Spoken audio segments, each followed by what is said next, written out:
Olá, bom dia a todos. Sejam todos bem-vindos. Essa é a oitava edição do UK Energy in Brazil Partners in Energy. Essa é a oitava edição do evento e a primeira edição online. Nós estamos muito felizes com o sucesso que tem sido ao longo dessa semana. E o tema da nossa sessão de hoje é viabilizando um ciclo econômico e sustentável para biocombustíveis, a cadeia de custódia de grãos.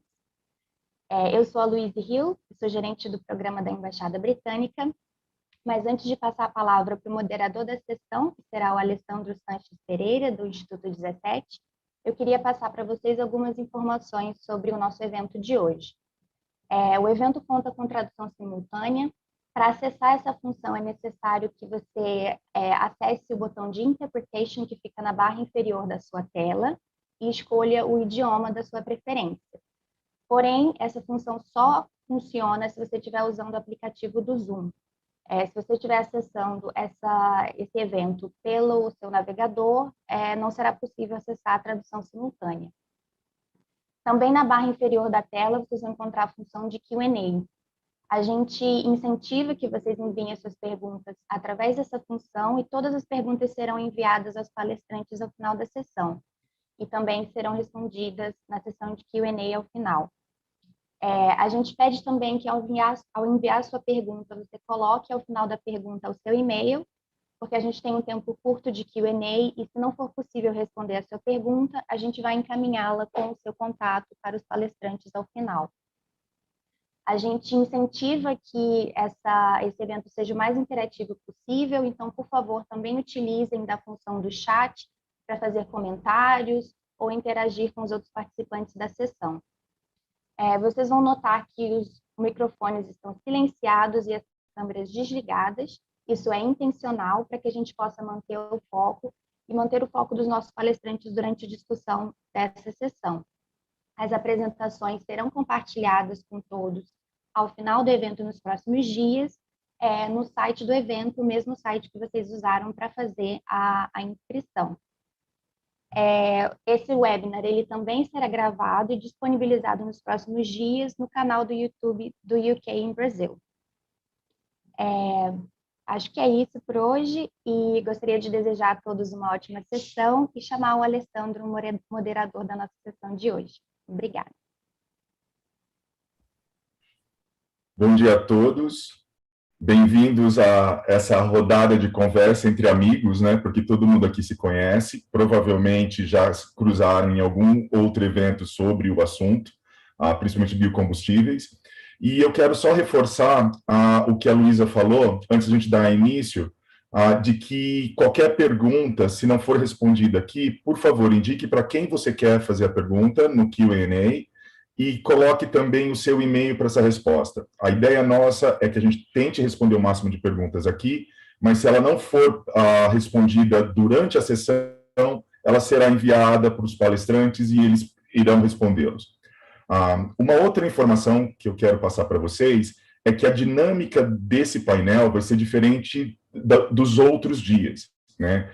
As pessoas que estão acompanhando o evento vão sentir um pouco de diferença. Como eu falei, aqui será uma rodada de conversa. Essa rodada de conversa, ela vai ser muito importante para a gente conseguir discutir melhor e entender a cadeia de custódia. Então, os debatedores irão trazer as suas opiniões após as apresentações de entrada. Eu gostaria agora de pedir que o diretor de biocombustíveis no Ministério de Minas e Energia, o Pietro Mendes, que abra as nossas rodadas de discussão. Bem-vindo, Pietro, e agora a sala virtual é toda sua. Bom dia a todos. Primeiramente, agradecer o convite da Embaixada do Reino Unido para poder falar nessa importante sessão. Dizer para mim que é uma satisfação pessoal muito grande ver aí o Brazilian Energy Program sendo implementado, já tendo entregas. A gente tem um longo histórico aí de cooperação com a Embaixada do Reino Unido no âmbito do Prosperity Fund. Foram muitas contribuições relevantes, né? Poderia destacar aqui a especificação do biometano, teve uma participação muito grande e apoio técnico de especialistas britânicos e da Embaixada do Reino Unido, além, obviamente, de toda a interação que a gente construiu e o apoio, né, sempre muito grande para o desenvolvimento da energia renovável, do setor de óleo, gás natural, que tem sido dado ao longo de todos esses anos aí do desenvolvimento da indústria no Brasil. Eu também gostaria de dizer que é uma satisfação muito grande, assim como o Alessandro. Acho que realmente reunimos aqui grandes especialistas no setor de biocombustíveis. Eu vou fazer aqui uma breve apresentação. Acredito que todos estejam vendo. Vou colocar aqui no modo de apresentação. Bom, então, a nossa mesa, né, sobre viabilizando o ciclo econômico sustentável para os biocombustíveis, a cadeia de custódia de grãos. Eu sou diretor do Departamento de Biocombustíveis da Secretaria de Petróleo, Gás Natural e Biocombustíveis do Ministério de Minas e Energia. Então, falando aqui sobre a importância da cadeia de custódia. Desde o início, quando eu ainda estava lá na ANP, na Superintendência de Biocombustíveis e Qualidade de Produtos, a gente tem uma preocupação muito grande com relação à rastreabilidade e à origem da biomassa. É algo que é muito relevante, principalmente quando a gente está falando do conceito de análise do ciclo de vida do poço à roda. A gente sabe que existem, né, muitas das vezes, controvérsias com relação à utilização de biocombustíveis. Então, toda essa estruturação que foi feita do programa, a preocupação com a rastreabilidade, para que seja comprovada que a biomassa ela vem de uma área que tem o CAR, que tem um manejo adequado, que não houve desmatamento. Então, tudo isso é muito relevante, inclusive quando a gente faz o debate com outras formas de mobilidade sustentável. Além disso, né, quando a gente partir, né, para a implementação dessas ferramentas da cadeia de custódia, uma outra coisa muito importante é aumentar a quantidade de biomassa certificada. Então, é uma preocupação do programa em que a gente consiga comprovar a rastreabilidade de todo o biocombustível produzido no país. Então, quanto mais biomassa certificada e a gente consegue comprovar a origem, consegue comprovar que ela é feita de forma sustentável, melhor. Com isso, a gente vai melhorar, então, a emissão de CBIOs por litro de biocombustível produzido, né? Quanto mais o produtor de biocombustível, o importador, ele consegue comprovar a origem da biomassa dele, ele consegue emitir mais créditos de descarga por litro de biocombustível produzido. Também a gente consegue uma inclusão de mais produtores de biomassa. Então, é uma preocupação do RenovaBio que os produtores de biomassa eles estejam integrados ao programa e tenham motivação a fornecer os dados primários utilizados, né, na produção. O produtor de biomassa ele também tem que ser remunerado, né, e também ele tem que se sentir parte do programa para que ele adote práticas mais eficientes e aí a nota de eficiência energética ambiental do processo como um todo seja melhor. Contribui, então, para a melhoria da eficiência energética ambiental dos produtores, aumenta, né, a adesão de produtores de biodiesel de etanol de milho, porque, obviamente, se o produtor de biodiesel de etanol de milho, né, que utiliza aí o grão, ele entende que ele vai ter dificuldade de certificar a biomassa que ele usa no processo dele produtivo, a tendência é que ele talvez não queira aderir ao RenovaBio. Então, é importante que a gente tenha realmente essas ferramentas. E vai facilitar a internacionalização do RenovaBio. A gente teve já reuniões aqui com produtores de etanol de milho dos Estados Unidos, que utilizam grãos, eles relatam as dificuldades para comprovar a origem da biomassa. Tem a questão, né, de quando você não fornece o dado primário, tem uma penalidade dentro da RenovaCalc. Essa penalidade eles consideram que é elevada. A gente acha que, obviamente, isso é uma decisão aí regulatória, mas que é importante que realmente essa penalidade ela exista, porque você quer estimular o produtor de biocombustível importador a buscar o dado primário, né? Então, a gente quer realmente que eles busquem o dado primário e, obviamente, se a gente tiver uma metodologia reconhecida internacionalmente e que facilite, né, a rastreabilidade dos grãos, que a gente entende que é mais difícil, obviamente, do que no caso da produção de etanol a partir de cana-de-açúcar, isso vai facilitar a internacionalização do RenovaBio, porque os importadores de biocombustíveis vão conseguir aderir ao programa mais facilmente. Estou aqui para trazer a questão da aderência ao programa no balanço do ano de 2020, das usinas credenciadas, né, 324, 239 no RenovaBio, 73%. Mas quando a gente olha a usina de etanol, né, você tem um percentual bem maior, 80%. Usinas de biodiesel, né, de 51 a 22, 43,1%, e biometano de 3,1%.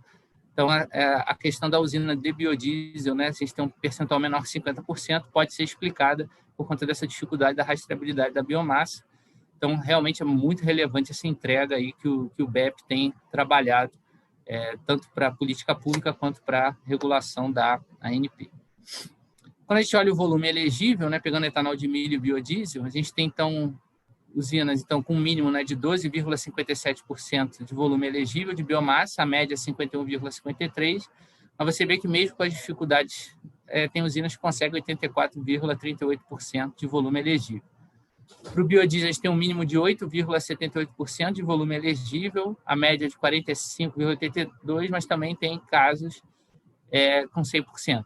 Obviamente, a média nos indica que tem um trabalho longo aí a ser feito com relação à cadeia de custódia. E aqui, pegando um pouco da frase da Superintendente Adjunta de Biocombustíveis e Qualidade de Produtos, acho que isso tem que ser internacional, aí, com apoio da Embaixada do Reino Unido, esforço da ANP, esforço aqui do MME, do Grupo Técnico da RenovaCalc, mas também dos produtores, né? Não adianta a gente esperar que o governo sozinho vá trazer a solução para isso, nem ficar esperando somente as nossas ações. Acho que é importante cada produtor individualmente buscar aumentar esse volume elegível e buscar ferramentas, propor soluções também, tanto para o órgão regulador quanto aqui para o Ministério, no que for competência do Ministério. E nós fizemos um exercício, quanto haveria de aumento de CBIOS e receita, considerando que o produtor de biodiesel que já está certificado, né, ele atinge 85% de volume elegível, que é o que a gente tem hoje em média do produtor de etanol a partir da cana-de-açúcar.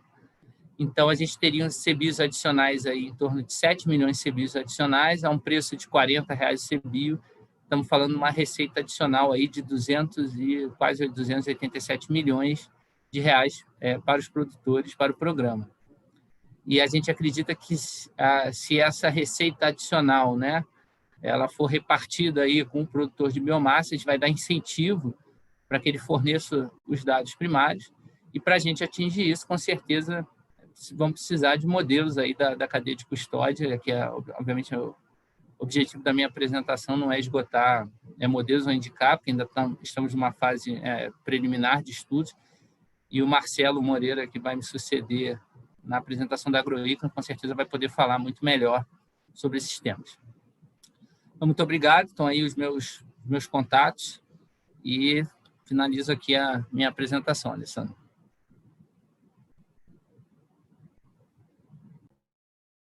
Muito obrigado, Pietro, e obrigado por essa visão geral de todo o trabalho que vem sendo feito nos biocombustíveis e reconhecendo a evolução que está acontecendo no setor. Então, muito obrigado pelas suas palavras e abertura.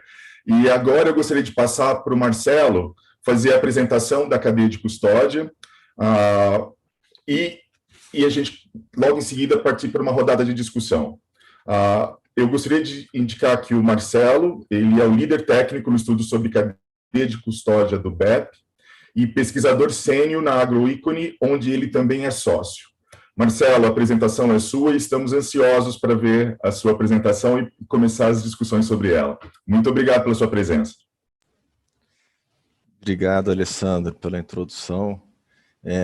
Também queria agradecer à Embaixada Britânica pelo convite, ao BEP pelo convite para o trabalho e à ANP, a toda a aceitação, colaboração que a gente está tendo, assim como a gente já está enxergando uma bela colaboração aí, interesse do setor privado em aprimorar o RenovaBio. Desde o lançamento já passou por vários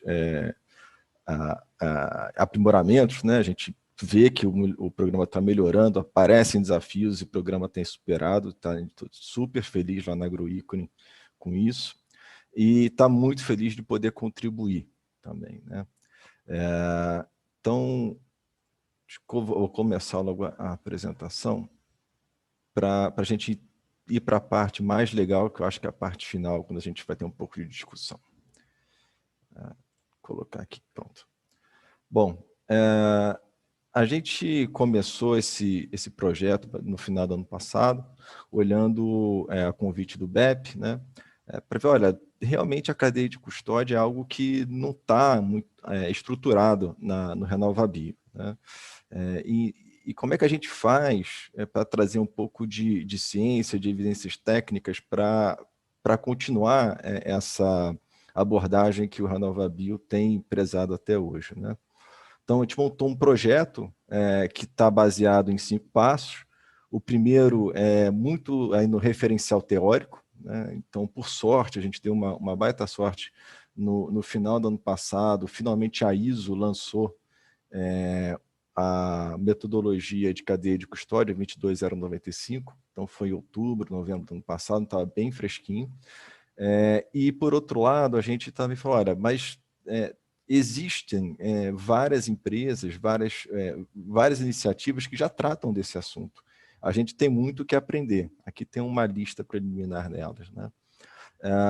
Aí, uma vez que a gente faz digamos, o estado da arte, do que se aplica de cadeia de custódia, a gente volta, e é esse momento que a gente está agora, para os desafios específicos do RenovaBio. A gente quer identificar, a gente tem uma ideia geral, né, de quais são os desafios ao longo da cadeia de custódia, mas a gente quer e precisa do input do setor privado para entender bem quais são os problemas e como endereçar.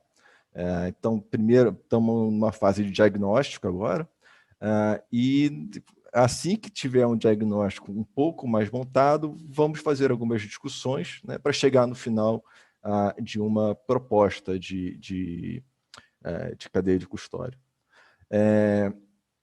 Só uma introdução, né, um alinhamento. Quando a gente fala de cadeia de custódia, tem algumas coisas que são muito importantes que precisam ser definidas. O objetivo, né, dessa cadeia de custódia, então isso vai guiar o sistema que será montado. Então a palavra essencial aqui é um sistema de cadeia de custódia. Ele tem que ter bem claro o objetivo, o produto, o modelo, o tipo de verificação que vai ser feita e as responsabilidades. Tudo isso precisa ser definido de maneira muito clara, né? Às vezes, você selecionar um modelo, você pode alterar as responsabilidades, o processo de verificação, eles interagem, né? Então, a gente precisa realmente ter esse conjunto super bem definido para conseguir dar um passo para a implementação dessa cadeia, né, para a descrição dessa cadeia. Eu vou começar aqui falando agora do modelo, né, que é sempre uma das perguntas mais imediatas quando a gente fala de cadeia de custódia, né? Então, o objetivo, o Pietro já falou logo no começo, né? As responsabilidades, a gente já está saindo de uma responsabilidade da usina e verificação de terceira parte. Então, assim, qual o modelo mais indicado, né?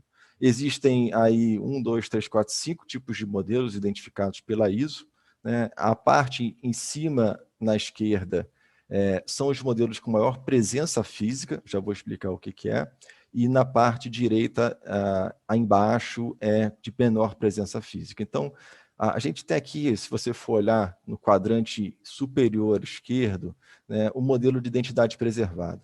Esse é um modelo que você consegue, lá o consumidor final, ir voltando cada etapa da cadeia de custódia e identificar exatamente qual foi o produtor, né, todas as características dele, do produto final, né? Então, isso, de modo geral, né, é aplicado para produtos de maior valor agregado, até porque exigem um controle e tem várias limitações que dificultam muito a escala. Um pouco mais flexível que esse tem o modelo segregado, né, que esse é um modelo que permite misturas, né, de material que sejam iguais, né? Então, eles têm que ser todos certificados, né, e tem que ter as mesmas características. Um pouco mais flexível, a gente vai estar falando do modelo de mistura controlada, onde você pode misturar, por exemplo. Então, primeiro, pode ter mistura, né, de material certificado de diferentes características, né? E o que você vai entregar no final para o seu consumidor é aquele conjunto médio de características do teu processo produtivo. Tem um probleminha, digamos assim, nessa abordagem, que ele não permite o fluxo contínuo, né? Você tem sempre que fechar um lote, passa ele para frente, sempre por lotes, né? E você também não consegue identificar ou remunerar. Quanto mais você fica em função do valor médio, você tem mais dificuldade de remunerar quem realmente tem feito a coisa melhor ou mais apropriada. Aí tem o modelo de balanço de massa, né, que permite misturas e, de modo geral, ele funciona com um sistema de créditos e débitos. Então, o produto certificado no final, que o consumidor está comprando, ele tem que ser menor ou igual ao material certificado, que foi certificado e com as características certificadas anteriormente da cadeia de custódia. Claro que se tiver algum manuseio, alguma alteração desse produto, isso tem que ser descontado também. E, por fim, a gente tem um modelo chamado Book and Claim, que é um modelo no qual você não precisa ter nenhuma relação física, né, entre o produto final e o material originado. Geralmente são sistemas de crédito, né? Então, o RenovaBio, por exemplo, quando você chega na bolsa, você está comprando na B3, né? Você está comprando reduções de emissão, mas você não consegue, não tem o objetivo atualmente de, por exemplo, eu quero comprar exclusivamente o CBio dessa empresa. O CBio, ele é um CBio válido da mesma maneira por todas as empresas. Claro que o processo de produção vai variar, mas ele é uma unidade única, ele não tem especificidade diferente, né? E aí, qual é o melhor modelo de cadeia de custódia, né? Sabendo que os da esquerda têm mais limitações, os da direita são mais flexíveis, mas você também está perdendo, né, um pouco do contato com esse produtor inicial. Bom, a ISO também traz uma orientação que foi ótimo para a gente, né? Olha, vai depender das expectativas do programa. Então, se você realmente quer que o seu produto final ele tenha características físicas que estão diretamente relacionadas ao processo de produção, você tem que ir ao máximo para o seu lado esquerdo. Por exemplo, quando você está trabalhando com orgânicos, quando você está trabalhando com vinhos, onde a produção afeta o seu produto final diretamente. A qualidade, né? Então, o material que chega no final é afetado pelo processo produtivo. Por outro lado, se o teu interesse é promover, né, a produção de material sustentável, por exemplo, de produtos sustentáveis, e não necessariamente em ter aquele litro de álcool, por exemplo, fisicamente na sua mão, você deve preferir modelos de cadeia de custódia que são mais flexíveis, digamos assim, né? Então, isso até agora é teoria, né? E vamos olhar um pouco para a prática, né? Então, na prática, essa foi a segunda parte do nosso estudo, que existem programas, né, de biocombustíveis, esquemas de certificação e um pacto privado, né? A gente olhou principalmente para 4 características. Como é que a gente pode aprender com os programas? Então, o programa tem a RED e o CORSIA. O CORSIA, para quem não conhece, é o Programa de Biocombustíveis da Aviação Civil Internacional, e é onde mais está tendo discussão hoje em dia sobre sustentabilidade de biocombustíveis. Apesar dele não ter um grande impacto financeiro imediato, é ali que você consegue beber o que o o que se está discutindo internacionalmente em termos de sustentabilidade de biocombustíveis. E a gente tem, né, como o Pedro falou, um dos objetivos de longo prazo do RenovaBio também é ele se internacionalizar.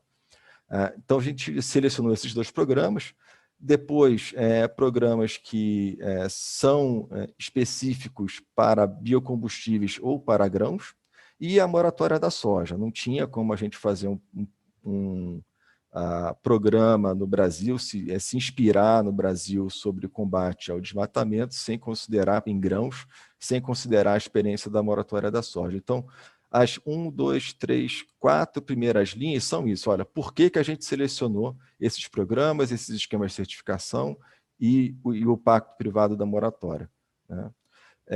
E as linhas seguintes é o que a gente aprendeu com esses programas. Primeiro, né, os programas, eles reconhecem, né, tanto a RED Corsia, o RED quanto o Corsia, reconhecem os esquemas de certificação, né? Na verdade, eles delegam a gestão da cadeia de custódia tem que passar pelos esquemas de certificação.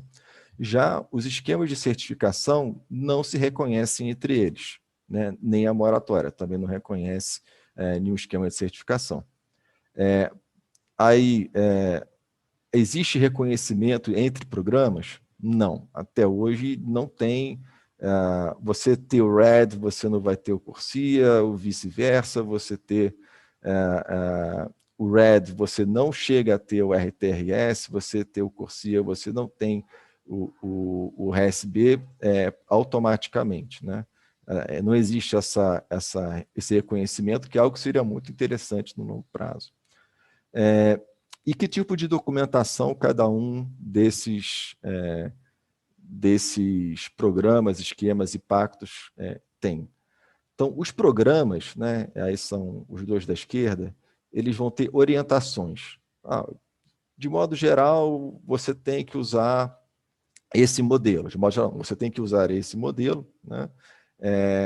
Só que o detalhamento, ele vai ficar, tanto na RED quanto no Corsia, ele é feito pelos esquemas de certificação. Então, tem os esquemas de certificação, os 3 que a gente olhou, tem um detalhamento bem pesado de como você tem que ser implementado. Lembrando que o esquema de certificação não é a certificadora, né, que é quem vai verificar se as regras as regras detalhadas pelos esquemas estão sendo efetivamente aplicadas. A moratória também, ela dá orientações para que as empresas participantes da moratória adotem.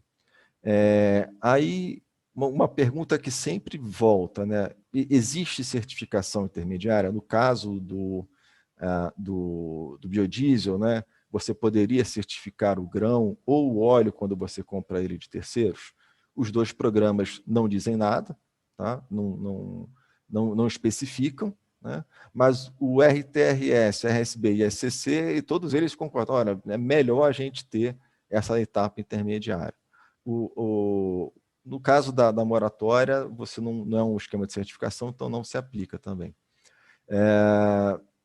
E aí, outra pergunta, você pode usar estoques de períodos anteriores? Idem, tá? A mesma questão da certificação intermediária, e se são dominantes do mercado. Fala, olha,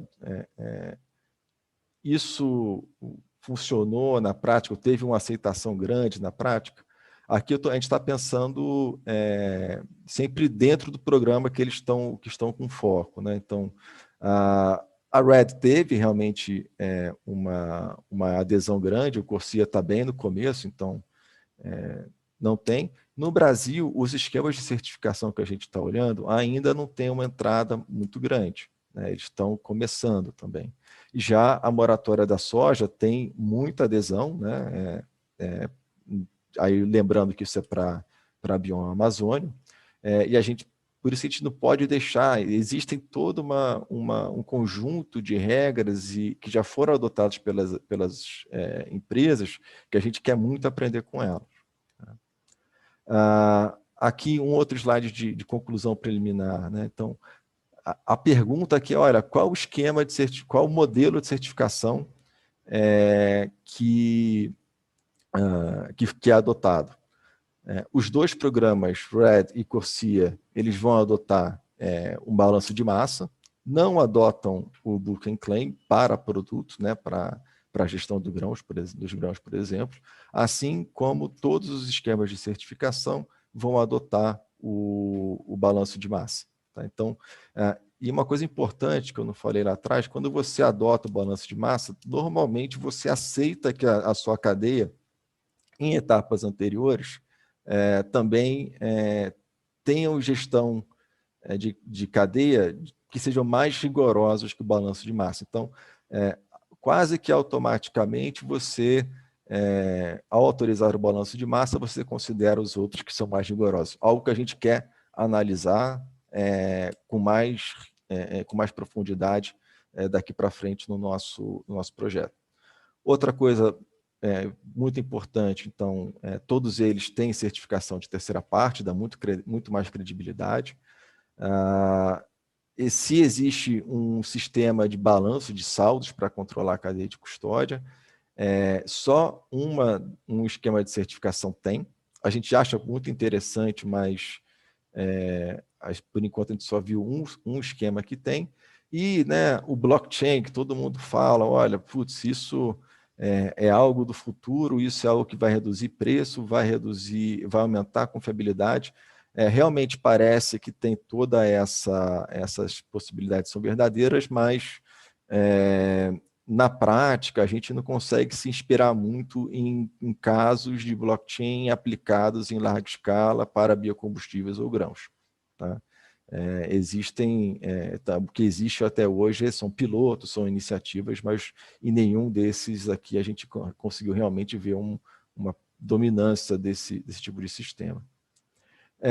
Aí, recomendações preliminares, tá? Acho que a primeira, né, é quanto à integridade ambiental do programa, do RenovaBio. Isso tem que ser ponto 1.1.0, ou se tiver alguma coisa antes disso, é o que tem que entrar, mas a cadeia de custódia não deve dar nenhuma flexibilidade que prejudique a integridade ambiental do RenovaBio, que é o principal alicerce dela. Se a gente deixar isso acontecer, a gente fez um péssimo trabalho. Assim, a gente está dizendo aqui né, a nossa consultoria.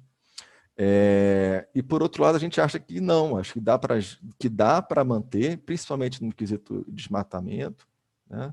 E dá até para melhorar, né? Porque a gente passa a controlar o universo, a gente pode deixar o universo maior de biomassa sendo controlado sob o programa, e o programa tem essa característica de melhorar a gestão das usinas. A gente já viu várias usinas que realmente, por entrar no RenovaBio, tiveram essa melhoria. Aí uma coisa importante, né? É bom estar alinhado com a ISO 22095, né? Ela está alinhada com o que existe hoje e deveria ser um guia. Preliminarmente, agora, o modelo de balanço de massa parece ser o mais indicado, assim como a verificação de terceira parte. E sistemas computacionais, a gente está olhando com carinho, não tomamos nenhuma decisão até agora. E tanto sistemas, por exemplo, poderia ser um sistema de entradas e saídas que ficasse na ANP, precisa ver se a ANP tem a competência para gerenciar questões também do biodiesel, do grão, né? Tem esses detalhes que precisam ser olhados. A gente está olhando com muito carinho, não temos nenhuma conclusão até agora. Pontos em abertos, né? Então, a gente também está olhando com muito carinho com a certificação intermediária. Já passamos a olhar quais são as implicações de alterar o que tem hoje e talvez alterar algumas responsabilidades, né? Se você passa a ter uma autorização de venda de informações, uma autorização de repasse de informações intermediárias, quem que é responsável por isso, né? A combinação de modelos, sistemas e a lista de documentos comprobatórios, isso é lá no final, quando a gente vai conversado muito com as usinas, aprendido muito sobre a gestão delas. A gente pensa que será possível também fazer uma listagem inicial de documentos comprobatórios. Agora, e tem uma indefinição se isso deveria ser em resolução, informe técnico, algo que está para ser definido. Próximos passos, a gente está agora conversando com as empresas e coletando informação. Em abril, maio, a nossa ideia é ter já algo um pouco mais concreto para que possa ser discutido, né?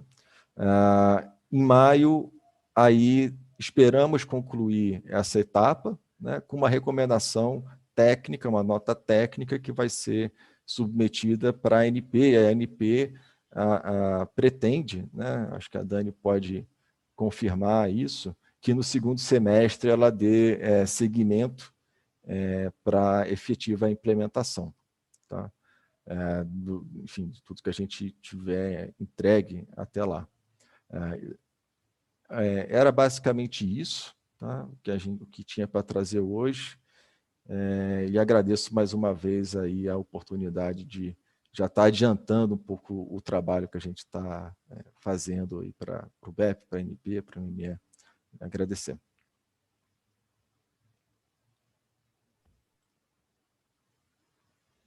Marcelo, muito obrigado pela apresentação. Eu sei que a gente queria continuar com ela por mais tempo ainda, né, porque tem muita coisa para falar, mas eu acho que na própria rodada de conversa agora a gente vai conseguir entrar em mais detalhes dela. Eu gostaria agora de apresentar os componentes da roda de discussão, e eu gostaria de começar apresentando a Daniele Machado e Silvio Conte, superintendente adjunta de biocombustíveis e qualidade de produtos na ANP, Agência Nacional de Petróleo, Gás Natural e Biocombustíveis. André Nassar, presidente executivo na Associação Brasileira das Indústrias de Óleos Vegetais, a BIOV, e atua como diretor-geral do Instituto de Negociações Comerciais Internacionais, ICONE. A gente tem o André Valente, gerente de sustentabilidade da Raizen, professor Dr. Arnaldo Walter, professor da Faculdade de Engenharia Mecânica, com grandes contribuições na análise de viabilidade de bioenergia e sustentabilidade. E, por fim, a gente tem o Ricardo Carvalho, diretor comercial da BP Bunge Energia, e participou da formação da BP Bunge Bioenergia. Muito obrigado pela presença de vocês, e fico muito feliz de ter essa mesa tão bem composta e com gente que pode discutir e dar experiências de cadeia de custódia e acrescentar na discussão que o Marcelo acabou de apresentar para a gente, né, e como evoluir com isso. Para a gente começar a rodada de discussão, eu preparei algumas perguntas de antemão, só para que cada um de vocês, componentes da mesa, possam começar a responder algumas perguntas que são as minhas dúvidas sobre a cadeia de custódia. Então, já vou começar a aprender com vocês. E a gente acaba também difundindo isso para os nossos participantes que estão assistindo essa apresentação.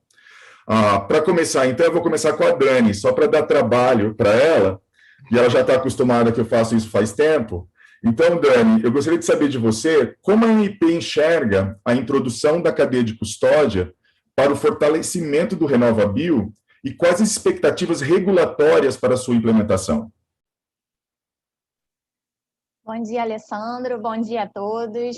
Bom dia aí aos meus colegas painelistas. E gostaria de agradecer aí, primeiramente, a Embaixada Britânica, nas pessoas de Clarissa e Luíse, bem como a Alessandra e Elaina, aí do BEP, com quem a gente tem tido bastante contato aí nos últimos meses, para tocar esse projeto, né, e que a gente da ANP, do Ministério, identifica como um grande potencial de colaboração e avanço aí no RenovaBio, né?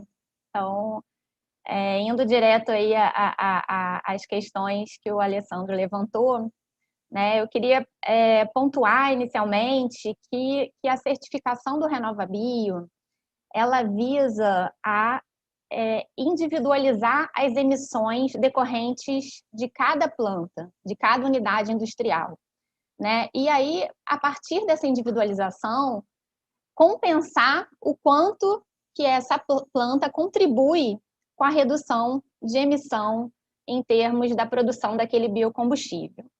Eu acho que isso é muito importante a gente ter em mente, né, esse objetivo do processo de certificação, para que a gente possa, então, entender o porquê das demais exigências e requisitos exigidos no âmbito da certificação, né? Então, se a gente tem como objetivo, né, individualizar, né, o quanto que para a produção daquele biocombustível naquela usina, né, a gente tem de emissão, eu não posso deixar de considerar e priorizar, né, os dados primários, como bem colocou já o Pietro na apresentação dele, bem como a identificação, obviamente, né, que para eu ter o dado primário de uma biomassa, eu preciso, obviamente, ter a identificação de onde ela foi produzida, de como ela foi produzida, né, bem como se, para que ela fosse produzida, foi preciso que houvesse um desmatamento, uma supressão de vegetação naquele local ou não, e isso implica tanto em emissões, obviamente, decorrentes dessa supressão, bem como de questões ambientais envolvidas aí na produção dessa biomassa e desse biocombustível, né? Então, dito isso, né, com a cadeia de custódia, a gente tem a expectativa de que a gente consiga rastrear e identificar a gente não, né? Na verdade, os produtores, né? Isso vem a contribuir com o processo de certificação e, portanto, vai contribuir com que os produtores consigam identificar os seus fornecedores de biomassa, e isso, obviamente, tem sido, a gente, né, identificou uma maior dificuldade no caso do etanol de milho e do biodiesel de soja, né? E isso é visualmente identificável aí, através dos dados que o Pietro já trouxe, né? Após as certificações que a ANP acompanhou, aí junto com as firmas inspetoras, decorrente dos produtores. E, obviamente, com essa evolução do procedimento de identificação, de rastreio, de responsabilidade sobre a biomassa que está circulando e que vai gerar o biocombustível, né, a gente espera ampliar o volume de biocombustível apto a gerar CBio, né, porque a gente entende que a gente tem uma grande quantidade de biomassa que ela é produzida conforme os critérios do programa. No entanto, o que está faltando hoje é, de fato, uma melhoria na gestão desses dados. Obviamente que antes do RenovaBio, esses dados não eram necessários enfim, a não ser que a planta tivesse a pretensão, a planta ou mesmo o produtor da biomassa tivesse a pretensão de exportar o produto, né, para regiões onde a comprovação da sustentabilidade é um requisito, mas caso contrário, né, para o fornecimento para o mercado nacional, essas informações não eram exigidas e, portanto, a necessidade de gestão, de controle desses dados não eram necessárias. E agora, com o RenovaBio, isso, então, passou a ser muito importante e daí vem a necessidade de que o produtor de biocombustível passe a buscar essas informações e dados. Então, além, né, dessa melhoria da gestão dos dados, não só industriais, mas também agrícolas dessa biomassa, para que a gente possa ter, então, uma avaliação de ciclo de vida completa e mais apurada, né?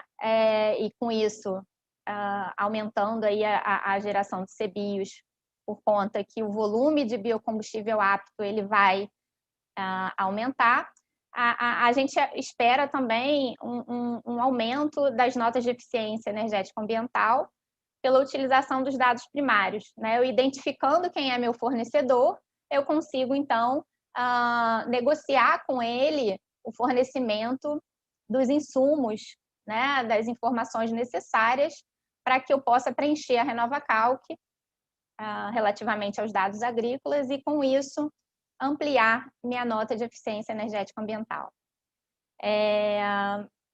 Então, a gente espera, de fato, que a definição de um procedimento de cadeia de custódia na regulação, ela venha a contribuir, então, com os produtores de biocombustíveis, com as firmas inspetoras, que vão ter uma maior garantia de que procedimento seguir para auditar essas situações em que a gente tem intermediários, em que a gente tem figuras diversas por onde passa a biomassa antes de chegar na unidade industrial, principalmente, obviamente, nesses produtores em que a gente não tem uma verticalização do processo industrial e agrícola. E, ao finalizar esse estudo, né, esse projeto com que a gente vem desenvolvendo, com o BEP e o Marcelo aí conduzindo, né, como coordenador técnico do projeto, a nossa expectativa é que a gente, no segundo semestre, como já colocado pelo Marcelo, a gente possa estar implementando, estar desenvolvendo, seja uma regulação, seja um informe técnico, a depender do nível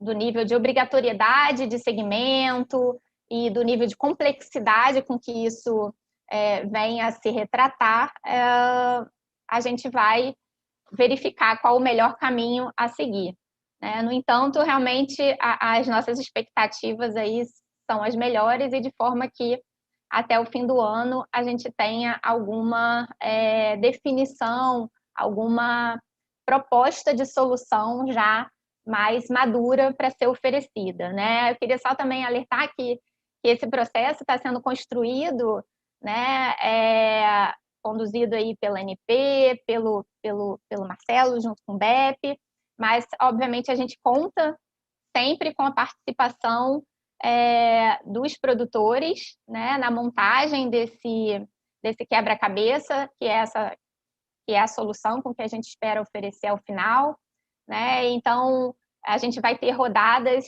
de entrevistas, de reuniões, de webinars, provavelmente, para discutir os diversos aspectos, e a participação dos produtores de grãos é extremamente importante, dos produtores de biocombustível a partir de grãos é muito importante para que a gente consiga aí achar uma solução, identificar uma solução que seja adequada para o problema que a gente vem enfrentando, né? E só para fechar aí esse aspecto, pontuar, né, mais uma vez que o que a gente como regulador e o Ministério, né, como definidor aí da política pública, a gente pretende identificar uma melhor tratativa da questão, né? Procedimentalizar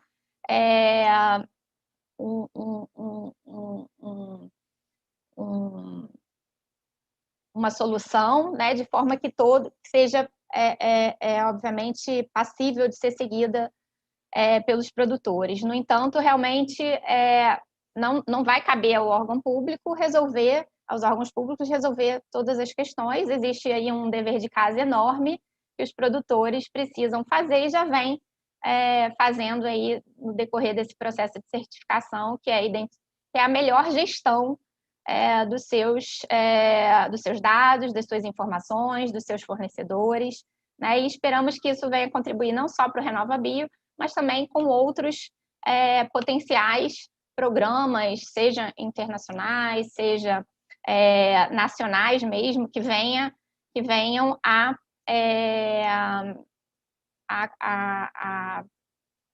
incentivar a busca pela sustentabilidade do produto oferecido ao nosso consumidor. Bom, acho que já falei bastante, né, Alessandro? Desculpa aí se eu ultrapassei o tempo. E música para os meus ouvidos, né? E acho que uma das coisas principais aqui é o fato de que vai ser uma solução construída com o setor. O sucesso dela depende desse envolvimento com o setor. E isso é muito importante que você colocou, né? Porque esse já foi um dos sucessos do RenovaBio, de envolver o setor na tomada de decisão, né? E na seleção de estratégias. E isso também vai ocorrer, vai ser replicado na cadeia de custódia, né? Então, música para os meus ouvidos, Dani. Você pode continuar falando muito, só acrescenta na nossa discussão. Mas agora eu vou perguntar para o André Nassar, né, fazer a minha pergunta também para aprender um pouco mais sobre o biodiesel. André, a minha pergunta para você é: as dificuldades para fazer a rastreabilidade da soja, que é uma das principais matérias-primas utilizadas na produção de biodiesel no Brasil, são discutidas pelos agentes do setor como uma das grandes dificuldades para garantir a elegibilidade da produção. Na sua opinião, qual é o principal motivo para isso ocorrer? É a grande quantidade de produtores de grãos ou a resistência dos agricultores em fornecer informações motivado pelo receio de monitoramento por autoridades e possíveis complicações ambientais? Soltei uma bomba, Nassar. Não, é tranquilo. Bom dia, Alessandro. Bom dia aos demais painelistas aí. É um prazer estar com todos vocês, alguns amigos, outros que regulam o nosso setor. Então, é um painel muito bom, diverso e que eu acho que a gente tem vários assuntos aí para conversar. Bom, a Biov, só para falar rapidamente, a associação é uma das associações que representam produtores de biodiesel, né? Entre os associados da Biov, deve ter ao redor de 30% a 35% da produção de biodiesel, mas o volume de soja movimentado pelas associadas da Biov é bastante grande, pelo tamanho das empresas, tanto do ponto de vista da exportação da soja, quanto do ponto de vista de processamento dela, né? Bom, aí, hoje, o que acontece, né? A questão da rastreabilidade incomoda um pouquinho a gente quando a gente fala em rastreabilidade, mas o conceito virou traceability em inglês, então é muito difícil você ir contra um conceito, né? Porque, no fundo, a gente não faz a rastreabilidade da soja perfeitamente, né? O que a gente faz é um controle de origem, ou seja, eu vou saber, eu vou ter as coordenadas de cada propriedade rural que entregou soja num determinado armazém de uma determinada empresa. Isso a gente tem, né? Algumas empresas estão com 100% disso, outras empresas estão em processo de fazer isso. O grande motivador para que essa rastreabilidade viesse a ocorrer, né? E já foi bem descrito pelo Marcelo, foi a questão da moratória da soja, porque nós temos que fazer o controle da moratória da soja para garantir que a soja que está sendo comprada, originada, como a gente fala no bioma Amazônia, ela não tenha vindo de áreas desmatadas depois de 2008. Então, a moratória tem um acordo bem rígido, que ele volta lá atrás, né? Nós temos que acompanhar espacialmente as áreas onde a soja é produzida, com imagens de satélite de 2008 até hoje, tá? Vamos dizer assim, imagens de desmatamento de 2008 até hoje. Então, por conta disso, e também por uma crescente exigência internacional, essa questão do controle de origem, que eu vou chamar aqui de rastreabilidade só para manter o padrão, mas não gosto do termo, né? Ele está sendo feito, e as duas regiões onde isso ocorre com muita intensidade é o bioma Amazônia, onde a soja é originada, e o bioma Cerrado.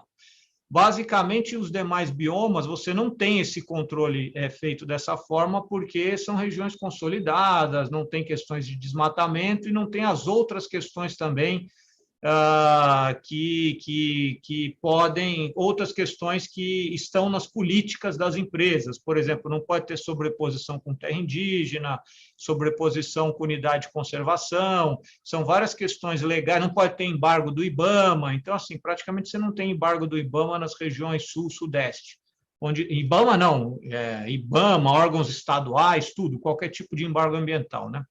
Bom, aí, o que acontece? A questão chave da soja é a questão do desmatamento, porque ainda tem um pouquinho de soja sendo produzido em área com desmatamento, e o RenovaBio, evidentemente, não faz sentido um biocombustível ter desmatamento embutido. Isso aí você destrói completamente, o Marcelo acho que chamou de integridade do programa, né? Você destrói totalmente o programa se isso ocorrer. Então, cabe a nós, como processadores, fazer o controle de origem dessa soja. Então, a gente faz esse controle. Agora, o que acontece? O fato de nós termos esse controle não é suficiente para a gente conseguir certificar para fins de RenovaBio.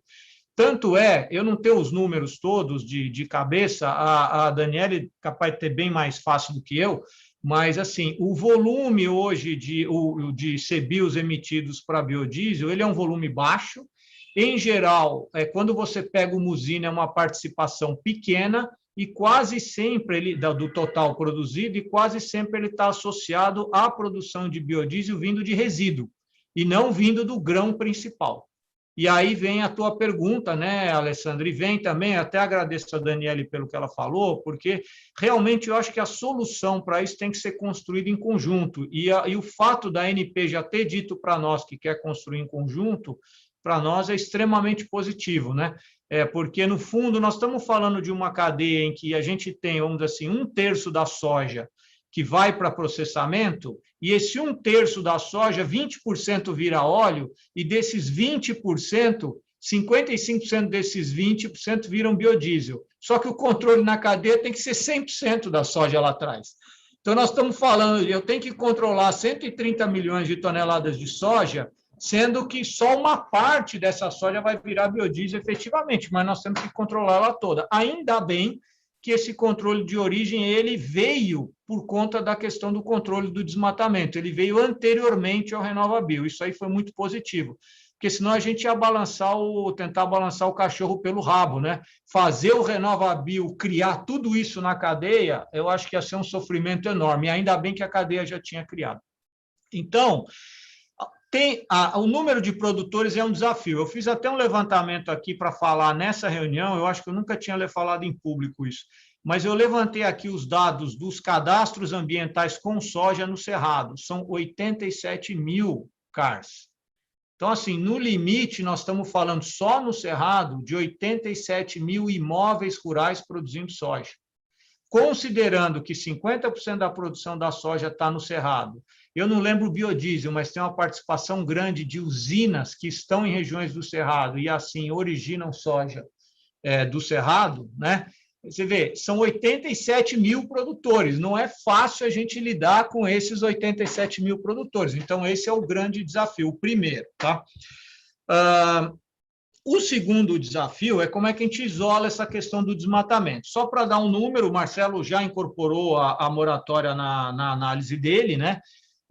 Existe soja plantada em área desmatada na Amazônia, hoje ao redor de 100 mil hectares, para uma área de 5,4 milhões de hectares.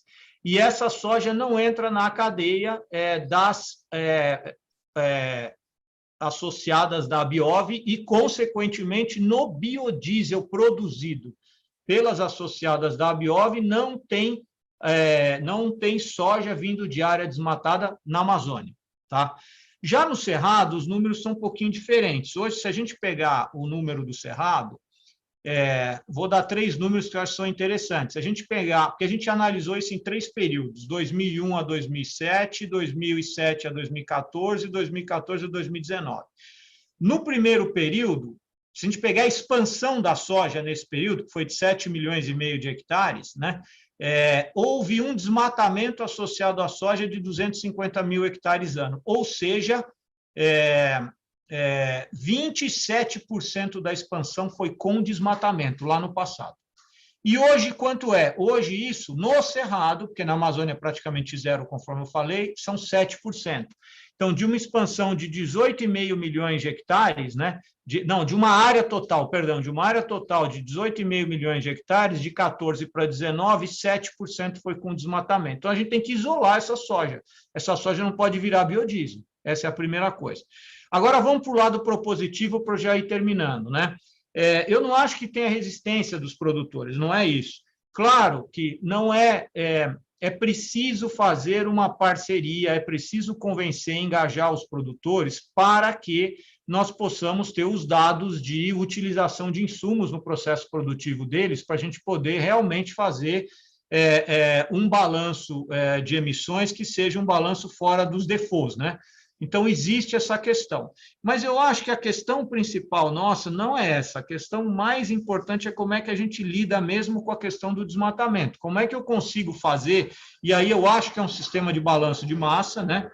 Acho que é um sistema que nós vamos ter que certificar produtores, mas eu entendo que não dá para a gente fazer uma certificação completa de produtores, porque eu não vou fazer certificação completa em 87 mil produtores, conforme eu falei no Cerrado. Nós temos que fazer algum sistema que nós estamos batizando de pré-certificação na Biov, quer dizer, o próprio produtor, em parceria com a usina, voluntariamente, ele passa por um checklist de certificação, que não é a certificação completa, mas ele passa por um checklist, e eu, com o meu sistema de controle de origem, eu garanto que aquele produtor não tem produção associada ao desmatamento. Eu faço tudo isso via imagem de satélite, monitoramento que a gente já faz na Biov.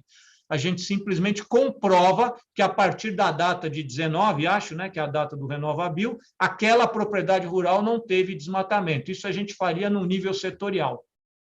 E você pré-certifica esse produtor. Aí você vai dizer assim, mas como garantir que 100% da soja que entrou na sua esmagadora veio pré-certificada e veio sem desmatamento? Não tem como eu garantir 100%. Eu vou ter que fazer num modelo de balanço de massa.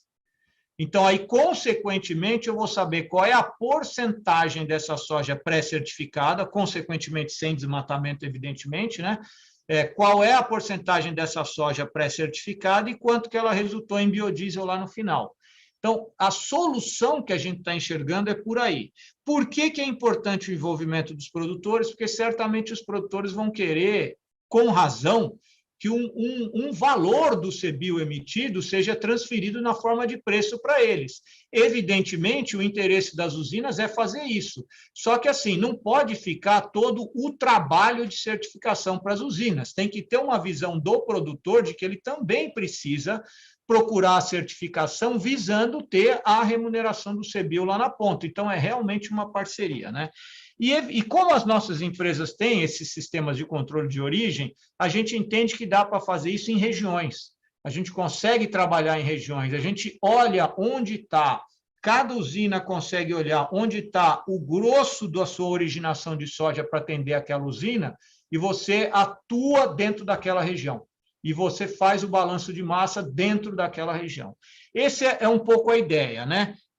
Como tornar essa ideia concreta, nós estamos no meio da discussão. O Marcelo está fazendo vários trabalhos sobre isso, a Daniele, a ANP está conduzindo um debate sobre isso, e a gente quer chegar a uma boa solução, evidentemente utilizando essa estrutura de controle de origem que a gente já tem na cadeia. Obrigado. Obrigado, Nassar. Excelentes colocações. Obrigado mesmo pela contribuição. Eu vou passar agora para outro André Valente. André, agora a gente vai mudar um pouco do assunto de soja e entrar um pouco na cana. Até porque a cana tem uma cadeia de custódia já bem estabelecida, e a gente pode usar alguns exemplos e dificuldades que o setor passou, né, no início. André, trazendo o olhar da cadeia de custódia para o fornecimento de cana-de-açúcar, como matéria-prima para a produção de etanol, quais são as experiências de aprendizado que você pode dividir com a cadeia de grão? Esse sucesso é baseado nos contratos de fornecimento de longo prazo entre as usinas e os produtores, ou as usinas terem geralmente boa parte da matéria-prima proveniente de produção própria? Perfeito. Obrigado, Alessandro. Bom dia a todos. Bom dia aos meus colegas panelistas. Prazer rever todos vocês. E obrigado pelo convite. Excelente ponto, e acho que essa discussão é super importante. Fico muito feliz de poder contribuir com a experiência da cana-de-açúcar, que evoluiu bastante nesse sentido, e hoje, sem dúvida, tem bastante oportunidade a compartilhar com as demais cadeias. Uma vez que nós percebemos o tamanho da oportunidade em aumentar a nossa penetração e a gestão sobre a cadeia de fornecimento dos insumos, uma vez que isso acontece, isso se torna um caminho sem volta, né? A partir daí, você já não imagina mais uma operação eficiente, rentável e sustentável sem uma cooperação ativa entre a origem da matéria-prima e a unidade de processamento.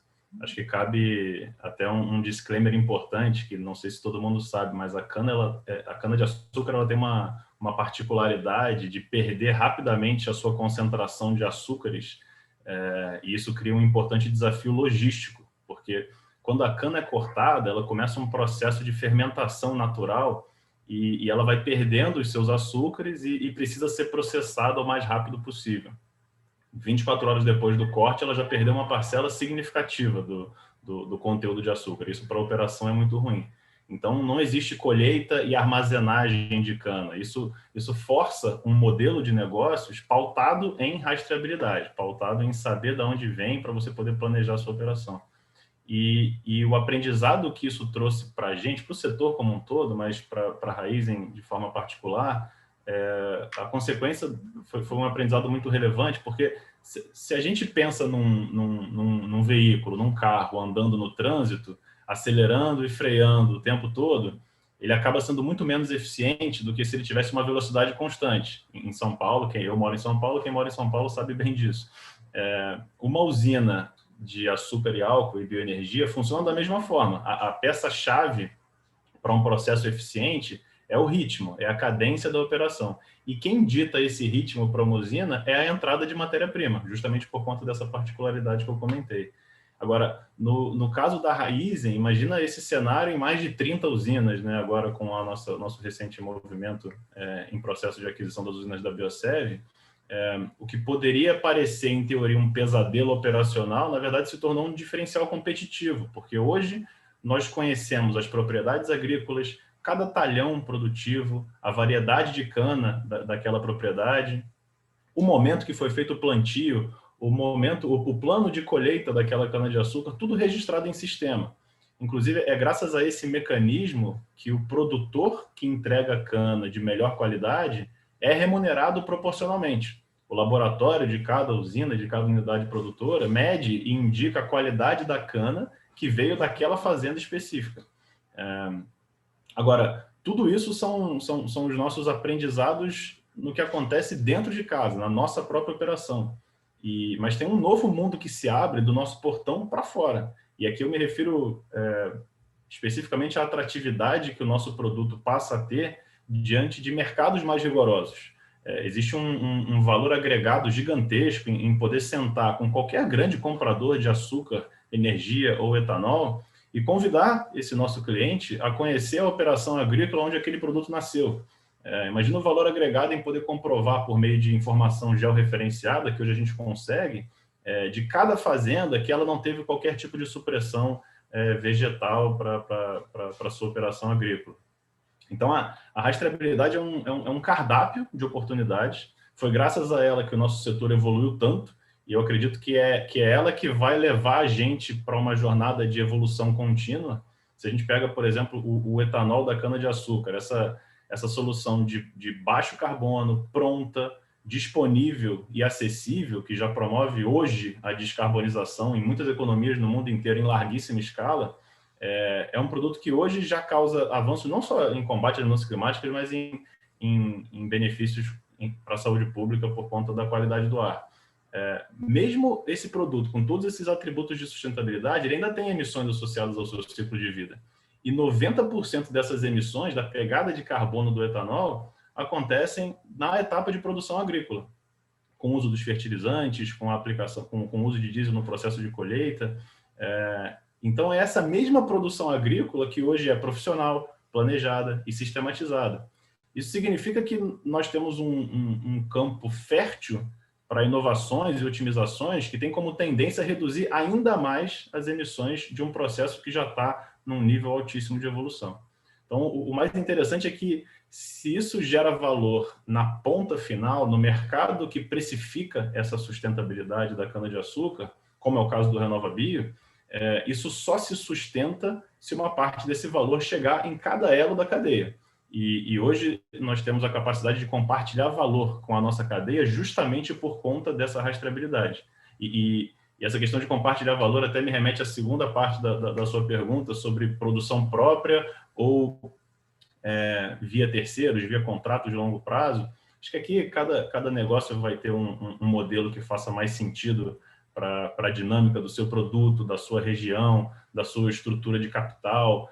Na Raízen nós temos um modelo híbrido, bem híbrido mesmo, porque metade da cana é própria, ou seja, são áreas operadas 100% por nós, e outra metade é distribuída entre os nossos produtores parceiros. E aqui a gente tem um ponto super importante dessa jornada de maturidade. Quando a gente percebe que esse produtor é mais do que um fornecedor, ele é um parceiro de negócios, a forma como a gente conduz o negócio muda completamente. Eu tenho certeza que mudou para ambas as partes, não só para a usina, mas também para o produtor. Hoje a Raízen tem uma equipe dedicada às nosso cardápio, nosso portfólio de proposta de valor para esses parceiros, com um foco muito claro. Se a gente não ajudar esse produtor a prosperar, ele não vai se desenvolver. E para ele se desenvolver, como consequência disso, a gente acaba se desenvolvendo junto.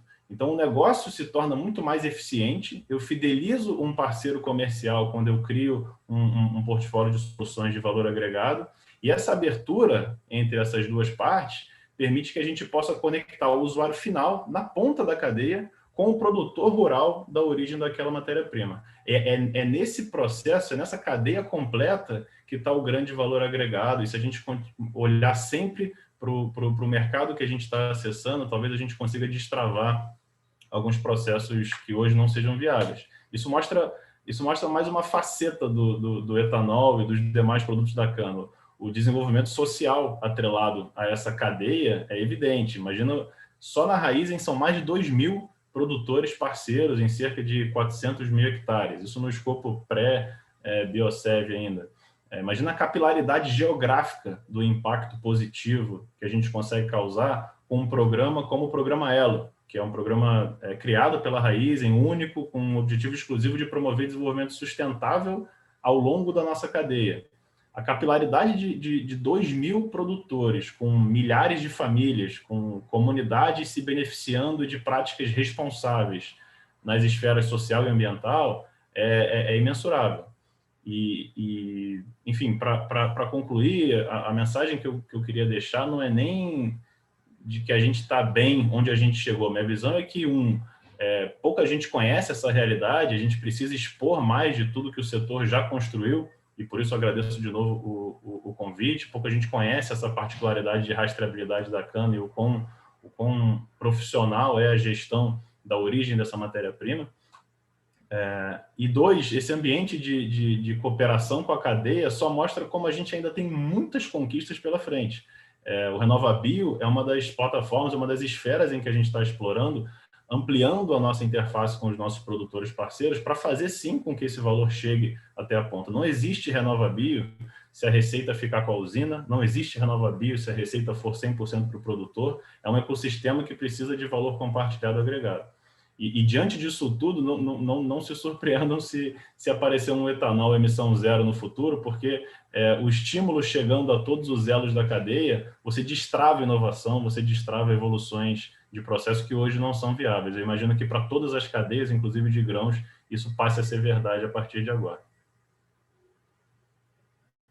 Obrigado, Valente. E a coisa que mais interessante para mim é como a gente está conectando o que começou com a apresentação do Marcelo, a fala do Pietro, a questão da Dani falar do comprometimento do setor, né, no processo de decisão e de construção, né, do controle de rastreabilidade ou de procedência, e vem de encontro com o que o Nassar falou também, né? O quanto é importante essa estrutura para poder compartilhar os benefícios na cadeia toda, que você deixou muito bem claro. como até um ponto importante de sucesso na cadeia da cana. Então, muito obrigado pela fala e aquilo assim, todo mundo ri, mas meus olhos brilham quando eu vejo esse sentido todo de a gente conseguir aumentar a sustentabilidade de um caso de sucesso brasileiro, né? A gente é exemplo para o mundo do que a gente faz com biocombustíveis, isso é muito importante. Agora eu vou passar para o professor Arnaldo Walter, que fazia muito tempo que eu não vi, então eu fiquei muito feliz com esse reencontro, mesmo que virtual. Professor, eu tenho uma pergunta para o senhor, que é: temos como princípio que a rastreabilidade aliada à certificação garante a transparência. Assim, a implementação de um sistema de cadeia de custódia pode ser um excelente mecanismo para combater barreiras não tarifárias para a comercialização de biocombustíveis, e eu abro até aqui para outras commodities, como o Nassar deixou muito claro, né? A gente tem que fazer a rastreabilidade da cadeia toda, né? Não só da porção que vai para a produção de biodiesel. Quais outras vantagens o senhor consegue pensar e consegue ver alguma barreira? E obrigado, professor, pela presença.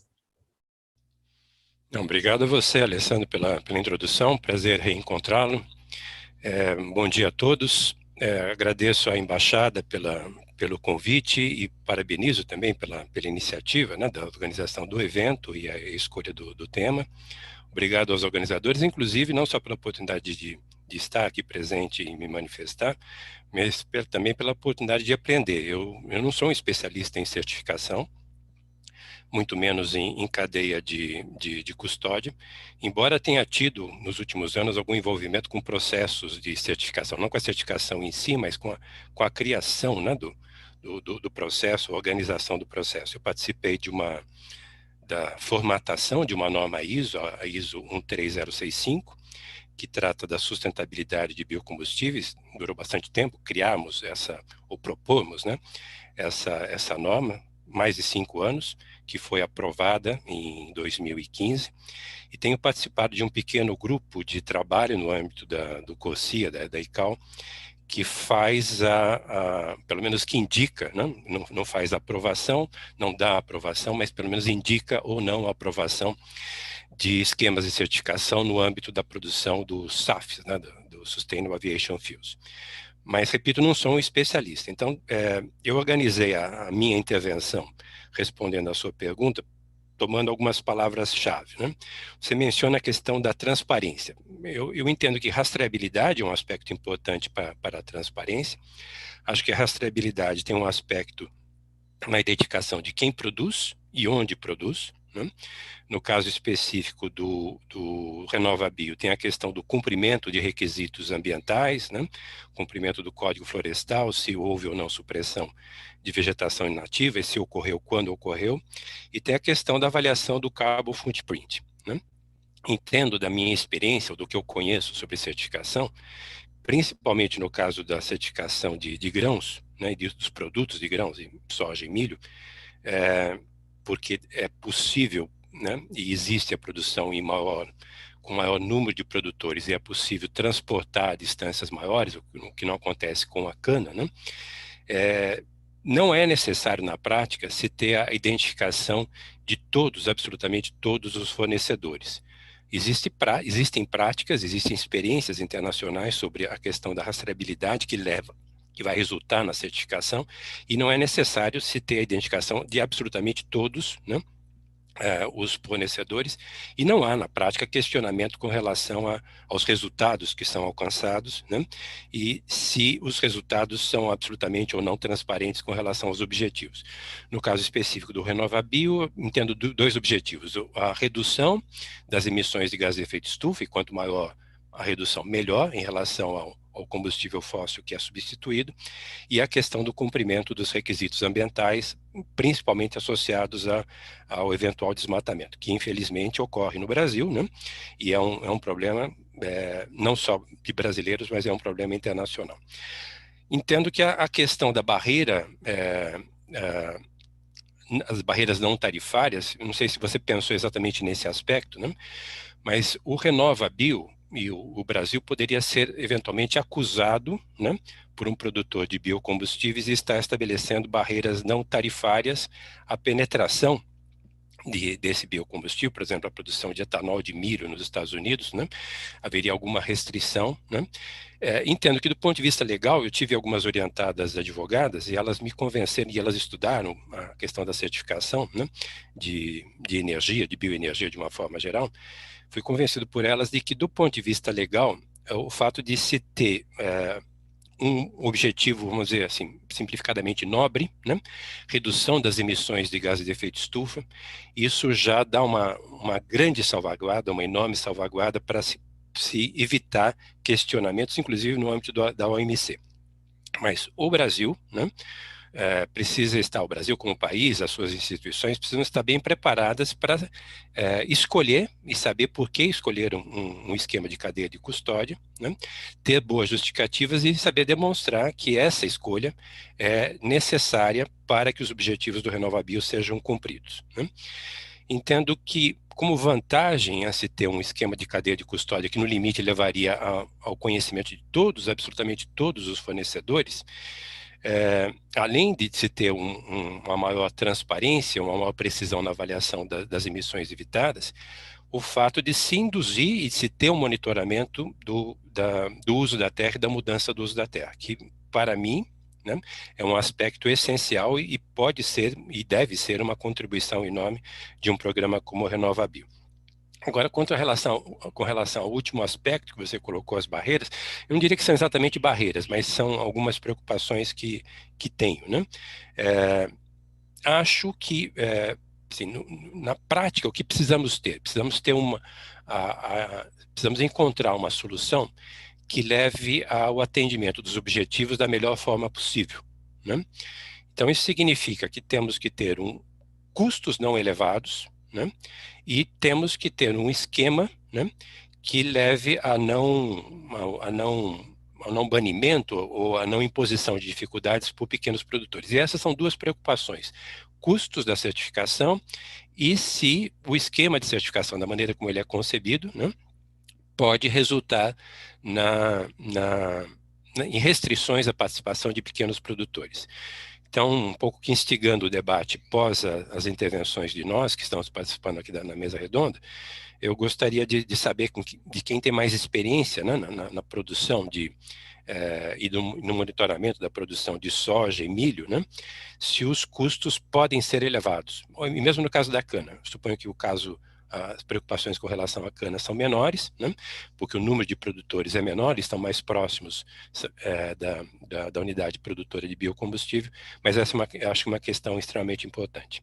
Obrigado pela oportunidade. Obrigado, professor. E sempre colocando informações muito importantes para a gente. E a humildade de falar que não é uma sumidade, professor. O senhor é assim, e a gente elogia sempre o trabalho do senhor. Agora eu vou passar a minha pergunta para o Ricardo. Ricardo, com a introdução da rastreabilidade via cadeia de custódia do grão, é possível aumentar a elegibilidade da produção de biocombustíveis proveniente da soja e milho. Como um bom conhecedor do RenovaBio, como o aumento do volume de CBIOS pode acelerar a descarbonização brasileira? Existe, na sua opinião, algum outro impacto? Por exemplo, isso pode fortalecer a imagem do Brasil no exterior? E obrigado, Ricardo, pela sua participação. Bom dia a todos. Obrigado, Alessandro. Obrigado à Embaixada do Reino Unido pelo convite. Um prazer estar falando com vocês. Com certeza acelera a descarbonização. O Brasil tem a sua imagem fortalecida com um programa como o RenovaBio. O Brasil é protagonista no agro, em soja, em milho, em cana, e programas como esse e o aumento de programas como o RenovaBio só fazem esse protagonismo aumentar. Inicialmente, acho que há uma tendência de a gente olhar aumento de certificação de milho, etanol de milho, biodiesel e cana. Se a gente olhar o curto prazo e o micro, a gente pensa em competição por venda de CBIOS, e eu acho que não é por essa ótica de competir por uma fatia do mercado, competir pelo tamanho da meta. Eu gostaria de chamar para um olhar mais amplo aqui do potencial do RenovaBio além das metas. E da mesma forma o mercado de biocombustíveis. Esse mercado de biocombustíveis ele precisa crescer em cana, em etanol de cana, precisa crescer em etanol de milho, precisa crescer em soja. o Brasil importa uma quantidade relevante de combustíveis fósseis. Diesel, gasolina A, importado. Então, só essa fatia já é um driver para o crescimento do mercado de biocombustíveis. Consequentemente, um driver para o crescimento do RenovaBio, que é um programa meritocrático.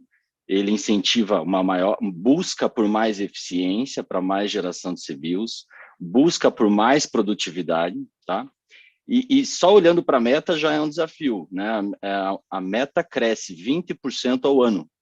Então, só se nós fôssemos olhar para a meta que as distribuidoras têm de comprar CBIOs, aí já é um driver de crescimento. Mas eu gostaria de chamar a atenção para irmos além da meta. Partes não obrigadas da cadeia de combustíveis podem comprar CBIOs, aposentar CBIOs. Então, empresas que não estão conectadas na cadeia de valor, na cadeia de fornecimento de combustíveis, podem se utilizar de um programa como o RenovaBio para ter uma pegada de carbono limpa e aposentar CBIOs. Então, a gente pode olhar para a meta e olhar de uma forma limitada, a gente pode olhar esse programa de uma forma mais ampla, e é aí que eu queria chamar a atenção. Esse potencial é muito interessante. Eu acho que esse programa,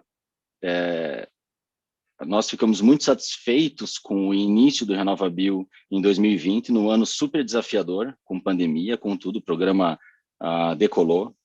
Ele tem uma meta crescente, ele se tornará driver de crescimento, e aí não só para cana, mas para soja e para milho, com certeza. E aí chamo a atenção e reforço esse potencial do mercado crescer além da meta. Então, quando eu vejo iniciativas para mais certificações em soja e em milho, eu gosto de olhar esse programa e o futuro mais com mais. Mais oferta é muito bem-vindo para o programa do RenovaBio, porque incentiva mais demanda, além de uma meta que já cresce 20% ao ano para partes não obrigadas. E eu acho que isso tudo soma, nós temos que olhar, na minha opinião, dessa forma positiva, mais com mais, para que o país seja cada vez mais protagonista aí nos mercados renováveis, tá? Então, eu vejo com muito bons olhos, há muito espaço para crescimento pela frente. Obrigado, Ricardo. E a coisa que eu mais gostei é de ouvir ir além da meta, né? Que eu acho que esse é um dos grandes benefícios do RenovaBio, né? Que ele permite que a gente vá além da meta. Claro. Então, continuar com esse processo na evolução do RenovaBio é muito importante. Agora, eu gostaria de só chamar o Pietro um pouquinho agora, porque não vai escapar não, Pietro. Eu quero saber um pouco a sua opinião agora também sobre a cadeia de custódia. E queria saber a sua opinião, principalmente sobre o caminho que a gente está seguindo com esses pontos que foram levantados até aqui agora, que é a questão de ir além da meta do RenovaBio, melhorar a visibilidade do Brasil no exterior, a questão de compartilhar os benefícios e aprender com o setor e construir com o setor. Obrigado, Pedro. Obrigado, Alessandro. Não, acho que, como você falou, ficou muito bem encadeado aí. Parabéns por ter organizado as falas, né, de uma forma que parece até que a gente ensaiou, né? E não teve nem ensaio prévio. Ficou muito bom. Bom, mas falando assim objetivamente, eu acho que a questão da cadeia de custódia, né, pegando aí o gancho da última fala do Ricardo, ela é espetacular, né? Porque você imagina você uma parte não obrigada, né? Então você vai ter que comprar um CBIO, um crédito de descarbonização, sei lá, você está fazendo aí um evento, está fazendo uma atividade que não está relacionada à distribuição de combustíveis líquidos, e ter algum tipo de incerteza se a biomassa veio efetivamente de um local que é sustentável, se foi respeitada toda a questão do manejo, se não teve supressão de vegetação nativa. Então, quanto mais informação, mais transparência, mais... Aí o André Nassari, nosso professor aí, mas eu vou usar o rastreabilidade, que eu acho que já está consagrado. Mas eu acho que isso daí faz toda a diferença, né? A gente já teve bastante interação, por exemplo, com empresas aéreas, né? Quando você fala de descarbonização do setor aéreo, e você fala com a empresa aérea e fala, mas eu vou comprar esse bio-QAV e o risco de imagem que eu tenho se amanhã disserem que esse biocombustível foi produzido de uma região que teve, sei lá, supressão da vegetação nativa. Então, acho que até para desenvolver também esse mercado secundário de CBIOS é muito importante a cadeia de custódia. Quanto ao caminho, eu acho que é o caminho que já está traçado acho que desde o início do RenovaBio, né? Essa interação com todos os atores, buscar experiência internacional, trazer melhores práticas para o país. Eu lembro que algumas interações que eu já tive com a Embaixada do Reino Unido, vocês querem cooperação com biocombustível? O que o Reino Unido tem para ensinar para vocês em biocombustível? Eram umas perguntas que a gente respondia no início. E acho que a cooperação internacional sempre traz insights. Acho que o BEP está indo num caminho muito legal, a forma aí que a ANP está conduzindo esse processo, trazendo os atores para a construção da proposta, ouvindo todo mundo, que já é uma tradição também da agência, né, em todos os temas, e está dentro do espírito de construção coletiva do RenovaBio, que desde lá do início, né, dos seus idealizadores, lá do Miguel, ele sempre trouxe essa questão de trazer todo mundo para a discussão. Eu acho que isso permanece no espírito do programa. E falando um pouquinho de ir além das metas, né, até a ANP está com esse processo, né? Então, se houver compra, né, por parte não obrigada, isso é abatido da meta dos distribuidores. Isso é algo também muito legal, porque um programa com credibilidade, você pode financiar a descarbonização da matriz de transporte do Brasil com o financiamento vindo de atores que não estão na matriz de transporte. Então, acho que é uma coisa assim, genial o desenvolvimento do mercado secundário, porque o impacto hoje é mínimo no preço do combustível, né? O RenovaBio tem um dos créditos de descarbonização mais baratos do mundo, né? Quando você compara com outros países, é muito barato ainda o preço do RenovaBio. E melhor ainda que, além de ser barato, né, não está num cenário que a gente tem essa discussão toda de preço de combustíveis, né, o impacto mínimo, se você ainda tiver um financiamento de atores que não estão na cadeia aí de transporte de combustível financiando. E essa credibilidade do programa é muito importante para que isso aconteça, e com certeza a cadeia de custódia é uma ferramenta fundamental. Obrigado, Alessandro. Obrigado, Pietro. Infelizmente, a parte mais gostosa desse encontro de amigos aqui, que seria o bate-papo agora que a gente ia abrir, por conta do tempo e da agenda até dos nossos panelistas aqui, a gente não vai conseguir dar continuidade. E as respostas que foram colocadas, a gente vai responder elas por e-mail para quem perguntou.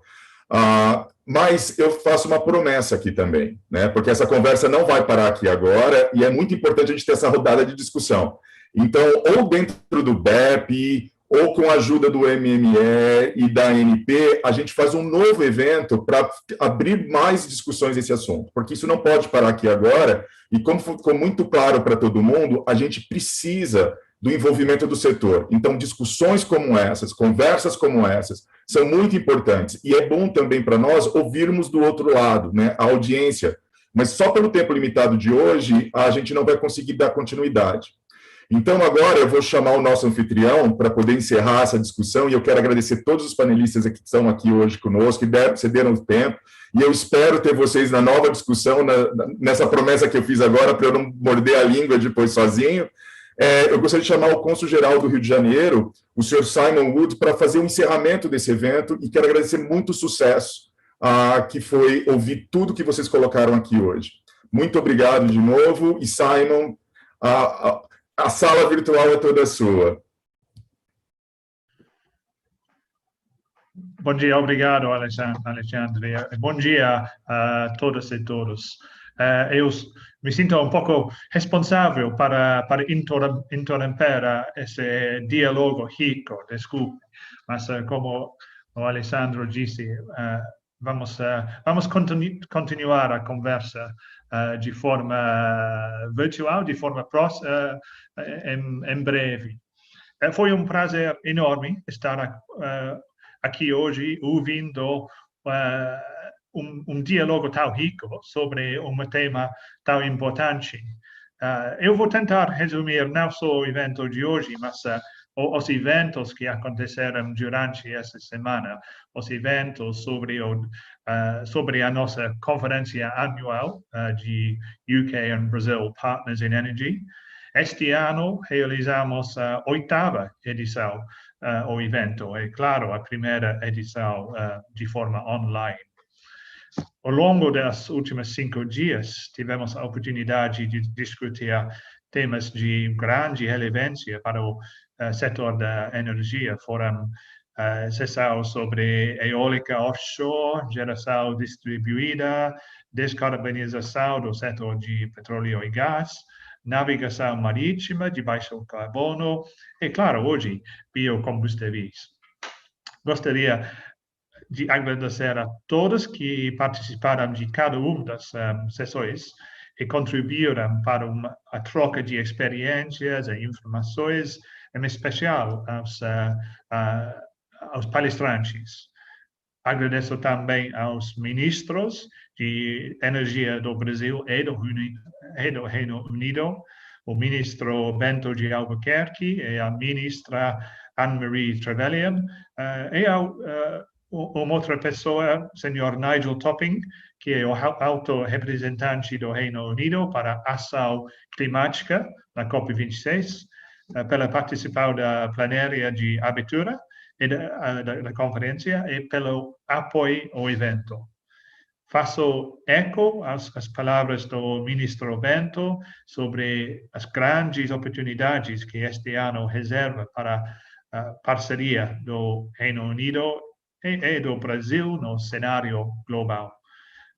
Como vocês sabem, a gente vai sediar a COP26 em novembro, em Glasgow, na Escócia. Queremos usar essa oportunidade para impulsionar a cooperação internacional em energia limpa, criando empregos, fornecendo energia mais barata e estimulando a recuperação e o crescimento econômico. Para mim, eu acho que o Brasil e o Reino Unido estão juntos na vanguarda desse movimento. Em cada uma das sessões desta semana, podemos discutir oportunidades, soluções e, claro, desafios também. Compartilhamos um pouco da experiência do processo do meu país e ouvimos sobre como podemos estreitar ainda mais os laços de cooperação entre nossos dois países.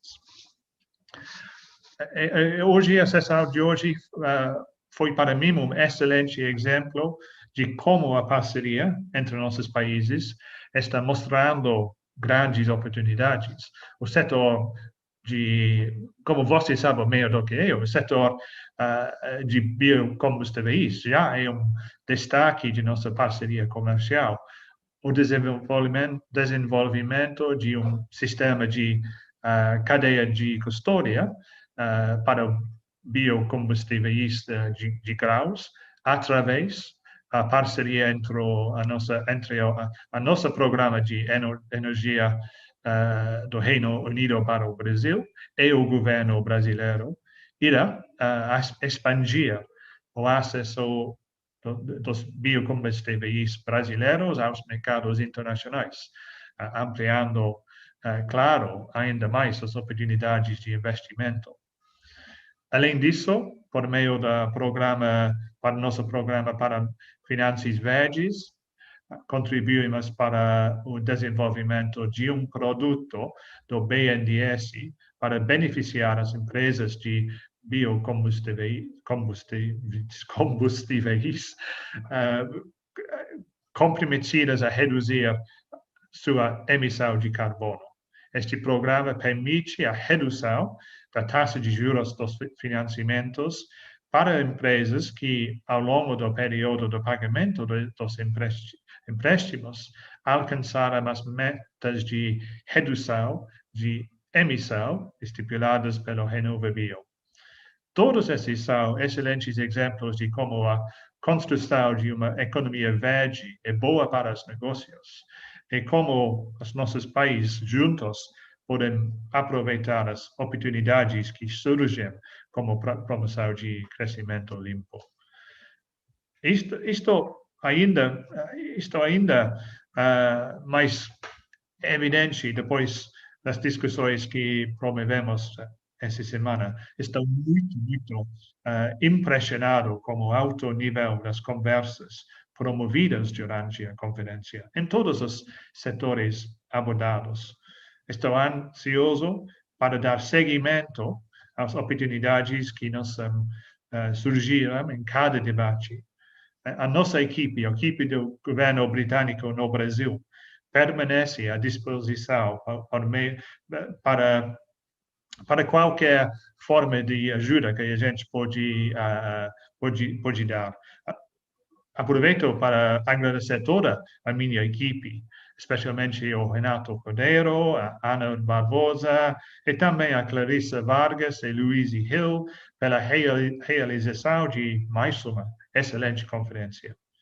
A sessão de hoje e todas as demais sessões serão disponibilizados no YouTube até o fim da próxima semana. Mais uma vez, muito obrigado a todos. Espero vê-los novamente na próxima. Espero que pode ser presencial na próxima edição de UK and Brazil Partners in Energy. Muito obrigado.